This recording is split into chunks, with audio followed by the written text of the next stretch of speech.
Welcome aboard. I'm Captain Wayne Canning, or in this case, welcome to my garage. In this how-to video, I'm going to show you how to replace a short cord end.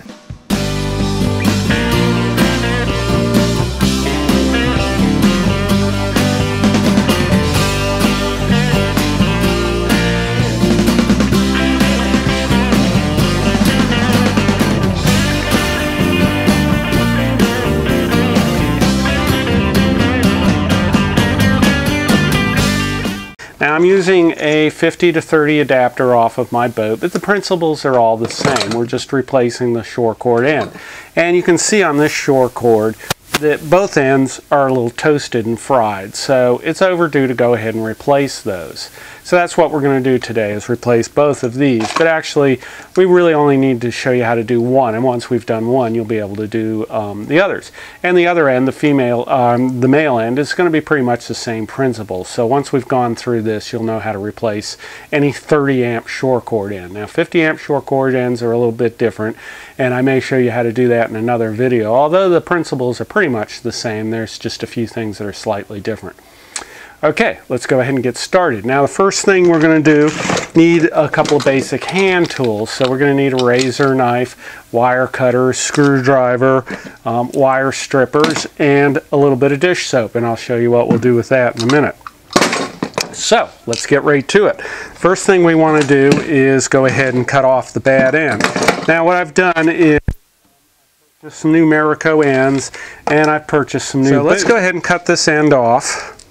And of course you want to make sure this sucker's not plugged in when you're doing this. That should be obvious, but I'll mention it anyhow. Okay, so what we're going to do is go ahead and cut the end off, and we're just going to kind of nibble away at it. If you have a big set of cutters, which I think I do actually, and I can show you that on the next one. But most people don't carry a big set of cutters with them, so you can just kind of nip away with your regular cutters, and it will be sufficient. Okay, so we've got the cord end cut off, so we want to go ahead and put our connector on. But we want to put our boot on before we do anything else at this point. The reason is, it's easier to put the boot on now, and it's the first thing to go on. You don't want to wire this up and then suddenly realize, oh crap, I forgot to put the boot on. Not that I've ever done that or anything. So, first thing I'll do is show you how to put the boot on. Now, I use a little bit of detergent, just regular dishwashing detergent, and you can put a little bit on the cord there and put some on the end of the boot. Let me get a rag here real quick. Okay. And then you can push, what you want to do is turn that inside out. So let's push that down. Always easier said than done. Okay, so we push that down until it's inside out like that, and I'm going to add just a little bit more detergent to that, because we want a nice tight seal on that, so you don't want to actually cut that off. So you turn that inside out, and then you push your cord through. Alright, you will push through. There we go. And you slide that down, and then when you pull that boot back, it'll go back right side out, and there you have a nice tight seal on there.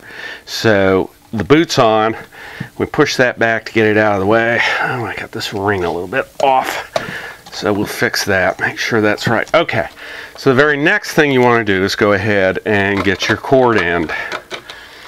And I'm using Marico products here.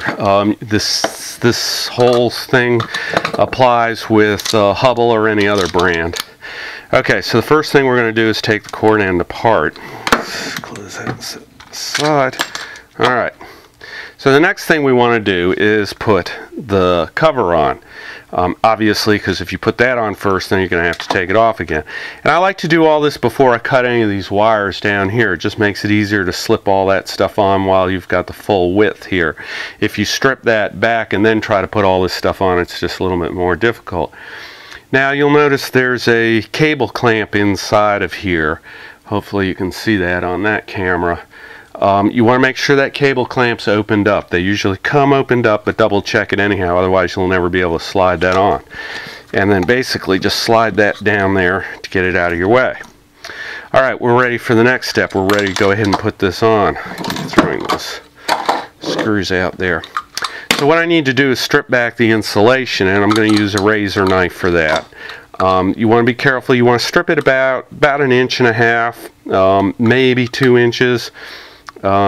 Don't be careful you don't go too long, otherwise what will happen is the clamp won't grab the outer jacket, it'll just grab the inside conductors, and we want it to grab the outer jacket.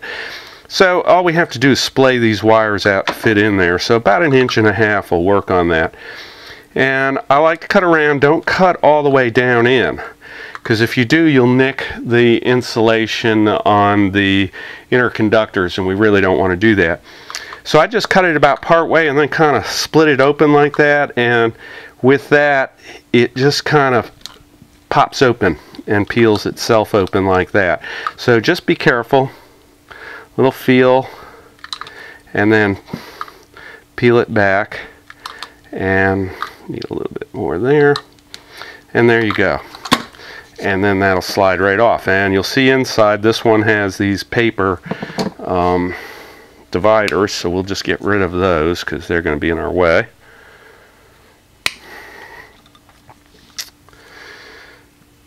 Alright, and then the next thing we'll do is strip these wires back, and we'll use a wire stripper on that, and we want to strip them back about probably about 1/4 inch, maybe a little bit more than that, and we'll just do all 3 of them. If you strip the wires back and you see that the wire is black like this, that's an indication of corrosion. And what you may want to do is try to cut the whole thing back about 1 foot back and see if that helps clear that blackness, because you want a nice copper color. If cutting the cord back doesn't work, I'll show you a little trick to help clean that up a little bit.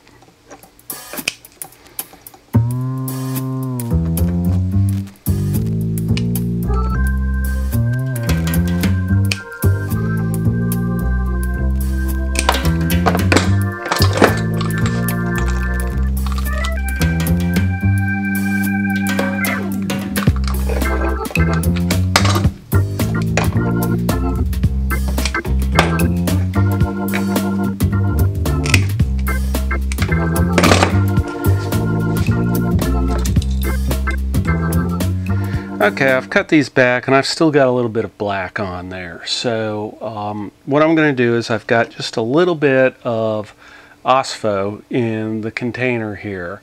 And OSPHO is just basically muriatic acid. And what I'm going to do is dip these in there and just hold that in there for a few minutes. Actually, not even a few minutes, a few seconds should do it.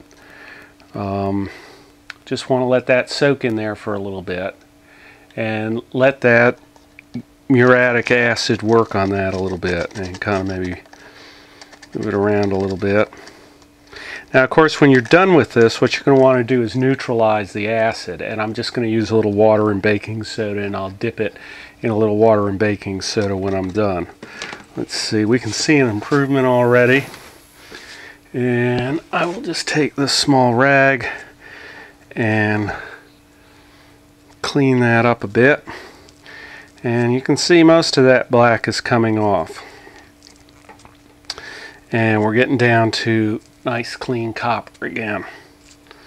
So that does not look too bad. That cleans that corrosion off of there, and we'll work that around, and it's not perfect, but it's better than it was before. And of course, we are trying to salvage the cord, so if you're not satisfied with it, you can soak it a little bit more and try it again. Remember to put it in a little water and baking soda to neutralize that acid after you're done. All right. Okay, before we start to put this together again, we want to seal these wires. Now, there's 2 ways you can do it. Inexpensive and easy way is just to use a little bit of petroleum grease, or I have some of this Permatex dielectric grease, which is probably a little bit better for it than the petroleum grease. You won't get any insulation factor going on there. And we can just put a bit on each bit of wire, and we kind of want to squeeze that into the strands of the wire so that we get that in there and that seals all that up real good. Work it in a little bit, and there you have it. So we've got a little bit of dielectric grease on there to seal the ends of those wires up to prevent them from more corrosion. Now we're ready to go ahead and put the end on there and put it all together. And here's where you want to be real careful, because you want to make sure you get your polarity correct all the way around. And you'll notice that's colored green, that's black, and that has no color, so that's white. So you just want to make sure you get your polarity right. And you want to make sure that you get all your wire strands in there and they don't splay out. Also, check and make sure all your screws are fully opened up. Let me change that out. You can see inside here, and hopefully you can see that on that camera. The plastic's clear so you can see it. You can see there's a clamp that opens up in there. So we just want to make sure that clamp is all the way opened up, all the way around. Sometimes when you get these, you'll find they're not quite all the way opened up, or not opened up at all, and it becomes hard to jam the wire in. So, alright, we'll go for the green one here. And you just slip that in, push that down, get the insulation in there. And then we will just tighten that up. And you want to make sure you get these good and tight. You want to really tighten that down. Not so much you strip it, but tight enough that sucker's not going to come out of there. Because bad connection is what causes heat, and that's what causes fires. So you want to make sure you got a good tight connection on there.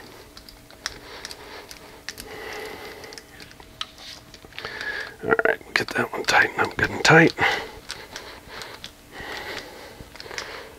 There you go. And the black one's last. And once again, I want to make sure I don't have any strands that slip out.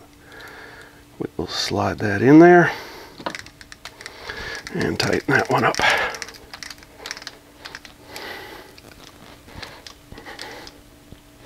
Alright, let's just do a double check. Make sure we got them all nice and tight. Okay. Now we'll put this cover on, and you want to check and make sure. You'll see the cover has a little notch there. You want to line that notch up with the notch in the plug end. And you just slip that up there. Swap that out. Now these screws just tap into plastic, so you don't want to over tighten these. You just want to get these down nice and snug. There we go. They're nice and tight now. And finally, don't forget, we need to tighten up the cord clamp here, and that's a step you want to make sure you don't forget, because you want to make sure that your cord is being held by the cord clamp and not the connections inside. And I like to go back and forth on these, tightening one side and then tightening the other side so that I keep it even. And you want this fairly snug. You don't want to tighten the crap out of it, but you do want it fairly snug. Okay, there we go. And then lastly, we slide the boot up over it. And we can just push that down. And there you go. The old and the new. You can see the big difference. Go ahead and do this one next, and we'll be good to go. And this adapter, which goes for about $350, for about $100, I'm making it new again. Alright, till next time, I'm Captain Wayne, hoping your screws are loose and your nuts are tight. Thanks for watching. I hope you found the video helpful. Please consider helping me out by contributing either through my Patreon account, where you can pledge a little bit for every video I release, or a single donation to my PayPal account. Every little bit helps and will allow me to continue producing high quality videos that will help you maintain and repair your boat. Thanks again.